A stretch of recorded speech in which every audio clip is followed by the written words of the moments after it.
BMC news live from Kochi Malayalam വാർത്തകൾ നിങ്ങൾക്കായി അവതരിപ്പിക്കുന്നത് Cochin Kalabhavan Angamaly franchise powered by heal life Thottakkattukara Nazareth villas and BMC production Angamaly. നമസ്കാരം, BMC radio Malayalam വാർത്തകളിലേക്ക് സ്വാഗതം. ഞാൻ ധനുകൃഷ്ണ. കടവന്ത്രയിൽ സ്കൂട്ടറിന് പിന്നിൽ KSRTC ബസ്സിടിച്ച സ്ത്രീക്ക് ദാരുണാന്ത്യം. മരുകുറ്റി സ്വദേശി സീനത്താണ് മരിച്ചത്. സ്കൂട്ടർ ഓടിച്ചിരുന്നയാൾക്കും ഗുരുതരമായി പരിക്കേറ്റു. ഇന്ന് രാവിലെ 9 കടവന്ത്രയിൽ മെട്രോ പില്ലർ 790 മുന്നിലാണ് ദാരുണ അപകടമുണ്ടായത്. ഗതാഗത കുരുക്കിനെ തുടർന്ന് മുന്നിലെ വാഹനങ്ങൾ വേഗത കുറച്ചു നിർത്തിയിരുന്നു. സീനത്ത് സഞ്ചരിച്ച സ്കൂട്ടറും വേഗത കുറച്ചു നിർത്താൻ ശ്രമിക്കുന്നതിനിടെ പിന്നിൽ നിന്ന് KSRTC ബസ് ഇടിക്കുകയായിരുന്നു. തുടർന്ന് മുന്നിലുണ്ടായിരുന്ന കാറിലിടിച്ചാണ് ബസ് നിന്നത്. ഇടിയുടെ ആഘാതത്തിൽ സ്കൂട്ടറിലുണ്ടായിരുന്നവർ ഇരുവാഹനങ്ങൾക്കും ഇടയിൽ കുടുങ്ങി പോവുകയായിരുന്നു. അപകടത്തിന്റെ CCTV ദൃശ്യങ്ങൾ പുറത്തു വന്നിട്ടുണ്ട്. അപകടം നടന്ന ഉടൻ ഇരുവരെയും ആശുപത്രിയിൽ എത്തിച്ചെങ്കിലും സീനത്തിനെ രക്ഷിക്കാനായില്ല. കൃഷിയിടങ്ങളിൽ ഡ്രോൺ കവചമൊരുക്കി വനിതകളുടെ 4 സംഘം. ജില്ലയിലെ വിവിധ കൃഷിയിടങ്ങളിലാണ് ഡ്രോൺ സഹായത്തോടെ കൃഷി പരിപാലനത്തിനായി 4 വനിതാ സംഘം കർമ്മനിരതരായത്. കേന്ദ്ര സർക്കാരിന്റെ ഡ്രോൺ ദിതി പദ്ധതിയുടെ ഭാഗമായി സംസ്ഥാന കുടുംബശ്രീ മിഷന്റെ നേതൃത്വത്തിലാണ് ഇവർക്ക് ആവശ്യമായ സൗകര്യങ്ങൾ ഒരുക്കിയത്. പരിശീലനമെല്ലാം പൂർത്തിയാക്കി കർമ്മരംഗത്ത് ഇവർ സജീവമായതോടെ കാർഷിക മേഖലയിൽ പുതുമാറ്റത്തിന് വഴിവെക്കുമെന്നാണ് കണക്കുകൂട്ടൽ. മഴുവന്നൂർ പഞ്ചായത്തിലെ അച്ചാമ, ഏലിയാസ് കുവപ്പടിയിലെ ഷീബ എൽദോസ്, കരുമാലൂർ MR ബിന്ദു, ചെങ്ങമനാട്ടെ KM മിനി എന്നിവരാണ് ജില്ലയുടെ സ്വന്തം വനിതാ ഡ്രോൺ പൈലറ്റുമാർ. പരാധീനതകളെ അതിജീവിച്ചാണ് ഇവരുടെ വളർച്ച. എല്ലാവരും മധ്യവയസ്കർ. ആകാശത്തു കൂടി പോകുന്ന വിമാനങ്ങൾ കൗതുകത്തോടെ നോക്കി നിന്നിട്ടല്ലാതെ പൈലറ്റ് ആകുന്നതിനെ കുറിച്ചോ മറ്റ് സാങ്കേതിക വശങ്ങൾ പഠിച്ചെടുക്കുന്നതിനെ കുറിച്ചോ ഇവർ ചിന്തിച്ചിരുന്നില്ല. എന്നാൽ കേന്ദ്ര ആവിഷ്കൃത പദ്ധതിയുടെ ഭാഗമായി കാർഷിക രംഗത്തെ ശാക്തീകരണം ലക്ഷ്യമിട്ട് വനിതകൾക്കായി നടത്തിയ ഡ്രോൺ പരിശീലന കളരിയിലേക്ക് കുടുംബശ്രീ ഇവരെ തെരഞ്ഞെടുത്തതോടെയാണ് ഗതി മാറിയത്. തുടർന്ന് ചെന്നൈയിൽ ഗരുഡ എയർഫോഴ്സിൽ 14 ദിവസത്തെ പരിശീലനം. പിന്നാലെ കുടുംബശ്രീയും കേന്ദ്ര കിഴങ്ങുവിള ഗവേഷണ കേന്ദ്രവും സംയുക്തമായി നടത്തിയ പരിശീലനം. ഇത് പൂർത്തിയാക്കി 10 വർഷത്തേക്കുള്ള ഡ്രോൺ പൈലറ്റ് ലൈസൻസും നേടി ഇവർ പുറത്തിറങ്ങി. ഇതോടെ ഇവർ ആളില്ലാ ഡ്രോൺ പറത്തുന്ന പൈലറ്റുമാരായി. CSR ഫണ്ടിൽ ഉൾപ്പെടുത്തി ഫാക്ടറാണ് ഇവർക്ക് 4 പേർക്കും ഡ്രോൺ നൽകിയത്. 10 ലക്ഷം രൂപ വിലയുള്ള 25 കിലോ ശേഷിയുള്ളതാണിത്. ഉമാ തോമസ് MLAക്ക് ഗുരുതരമായി പരിക്കേൽക്കാനിടയാക്കിയ കലൂർ സ്റ്റേഡിയം ഗാലറിയിലെ സ്റ്റേജ് നിർമ്മിച്ചത് വിളക്ക് കൊളുത്താൻ മാത്രമാണ് എന്നാണ് സംഘാടകർ പറഞ്ഞതെന്നും ഗ്രേറ്റർ കൊച്ചി ഡെവലപ്മെന്റ് അതോറിറ്റി. അപകടത്തെ തുടർന്ന് GCDA എഞ്ചിനീയർമാർ സ്റ്റേഡിയത്തിലെത്തി പരിശോധന നടത്തി സ്റ്റേജ് നിർമ്മിച്ചത് അനുമതിയില്ലാതെയാണെന്നും ഇവർ വ്യക്തമാക്കി. പരിപാടി നടത്താൻ മാത്രമാണ് സ്റ്റേഡിയം തുറന്നു കൊടുത്തത്. 5 മിനിറ്റ് ചടങ്ങിന് വേണ്ടിയാണ് ആ പ്ലാറ്റ്ഫോം ഉണ്ടാക്കിയത്. ബാരിക്കേഡ് ഉണ്ടായിരുന്നില്ല. അതാണ് അപകട കാരണം. സംഭവത്തിൽ GCDA സമഗ്രമായ അന്വേഷണം നടത്തുമെന്നും ചെയർമാൻ K ചന്ദ്രൻപിള്ള പറഞ്ഞു. സ്റ്റേഡിയത്തിൽ സുരക്ഷാ വീഴ്ചയില്ല.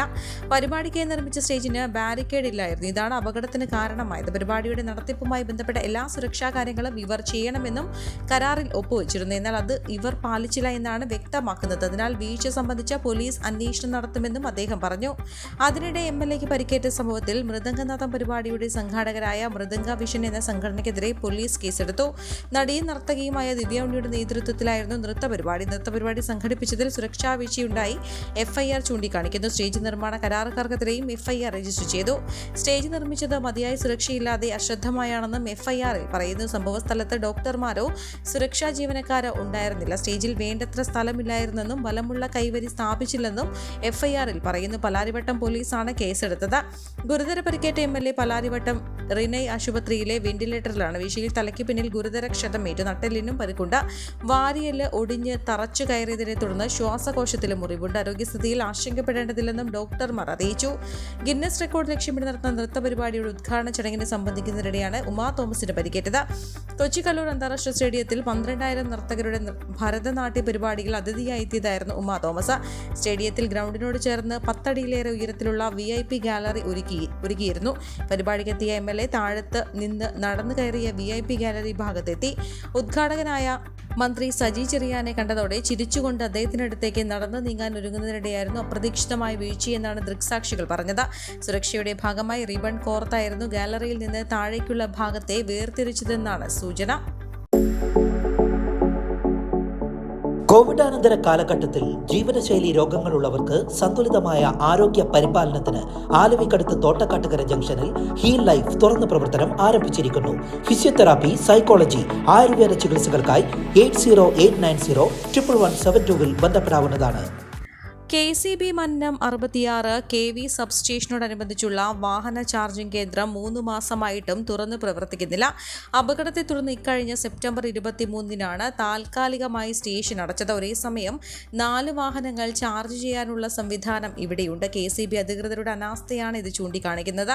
സെപ്റ്റംബർ 23-ന് ഇവിടെ വൈദ്യുതി കാർ ചാർജ് ചെയ്യാനെത്തിയ മുൻ നഗരസഭാ കൗൺസിലർ KL സ്വപ്നയ്ക്ക് മെഷീനിൽ നിന്ന് ഷോക്കേറ്റിരുന്നു. തെറിച്ചു വീണ സ്വപ്നയ്ക്ക് ശ്വാസതടസ്സവും തലകറക്കവും ഉണ്ടായി. കൈക്കും കാലിനും പൊള്ളലേറ്റ സ്വപ്ന സ്വകാര്യ ആശുപത്രിയിൽ ചികിത്സ തേടിയിരുന്നു. 99% ചാർജ് കയറിയ ശേഷം മെഷീൻ പ്രവർത്തനരഹിതമായി. വീണ്ടും പ്രവർത്തിക്കാതിരുന്നതിനാൽ കാറിന്റെ കണക്ടറിൽ നിന്ന് പ്ലഗ് വിച്ഛേദിച്ച ശേഷം മെഷീനിലേക്ക് തിരികെ വെച്ചപ്പോഴാണ് ഷോക്കേറ്റതെന്നാണ് സ്വപ്ന പറഞ്ഞത്. അപകടം നടന്ന ഉടനെ അടച്ചതാണ് ചാർജിംഗ് സ്റ്റേഷൻ. ആദ്യമായാണ് ഇവിടെ അപകടമുണ്ടായത്. സ്റ്റേഷൻ സ്ഥാപിച്ച കമ്പനി ഉദ്യോഗസ്ഥരും KCBയിലെ ഉയർന്ന ഉദ്യോഗസ്ഥരും എത്തി വിശദ പരിശോധന നടത്തിയിരുന്നു. സ്വപ്നയുടെ പരാതിയിൽ പോലീസും അന്വേഷണം നടത്തിയിരുന്നു. എന്നാൽ സ്റ്റേഷൻ തുറക്കാൻ മാത്രം നടപടിയായില്ല. പറവൂർ മേഖലയിലെ ഏക ചാർജിംഗ് സ്റ്റേഷനാണിത്. ഇത് കാരണം നിരവധി വാഹനോടമകൾ വിഷമ പ്രതിസന്ധിയിലാണ്. ഈ വാർത്തയോടുകൂടെ BMC റേഡിയോ മലയാളം വാർത്തകൾ സമാപിക്കുന്നു. നന്ദി, നമസ്കാരം.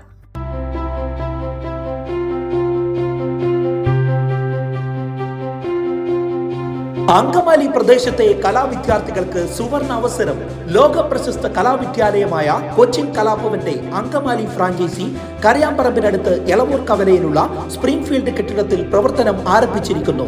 Classical dance, cinematic dance, Carnatic music, Zumba dance എന്നീ വിഷയങ്ങളിൽ പ്രഗത്ഭരായ അധ്യാപകർ ക്ലാസുകൾ നയിക്കുന്നു. കൂടുതൽ വിവരങ്ങൾക്ക് ബന്ധപ്പെടുക 9995208614.